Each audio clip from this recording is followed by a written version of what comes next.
उल्कामुक राजा होता महाथोर, तयाची पत्नी होती सुंदर.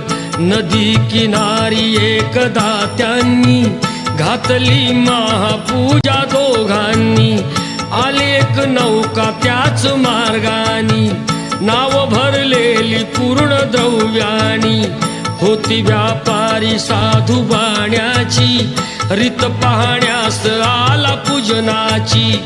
उल्कामुक त्यास बोले ऐकावे, व्रत नारायणाचे आचरावे.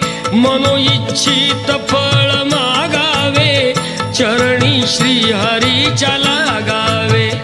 घराशी आला वाणी परतून, तयाची पत्नी होती शीलवान. तयास नव्हते काही संतान, केला नवस